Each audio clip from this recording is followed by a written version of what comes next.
the air fryer cooking guide. This is a really cool item to have in your kitchen. 7 by 6 inches. It's a quick flip here. It's got the spiral thing on the top here. They thought of everything here. It's got a magnet on the back, so if you want to put this, magnetize it on, like on a fridge, or it's even got this section right here, the rod at the top here.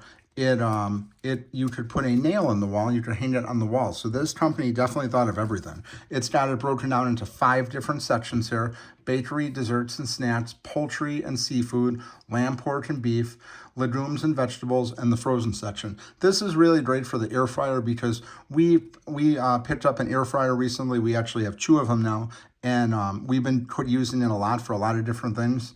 And sometimes like you'll see a recipe online and you'll try and recreate it, and then you have to figure out exactly how long to cook it for and things like that. So we've been using trial and error. So we've been using this thing recently, and it's just really nice here because like here, chicken breast, bone in, 1.25, 370 degrees, 25 minutes. So we're able to get a good snapshot of what the meat should be cooked at here.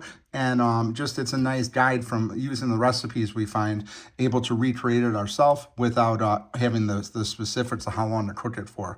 But this is a really great guide. Again, 7 by 6 inches spiral, so it's a flip here. You could just flip it each time. This is great for in the kitchen because it's like a laminated, not laminate, but it's like a hard plastic here. So it's gonna hold up in the kitchen if you did any food or oils on it or anything like that. So it's not like flimsy paper. This is a really nice, well-made cooking guide here. So definitely want to check this out. It's the air fryer cooking guide, really great item.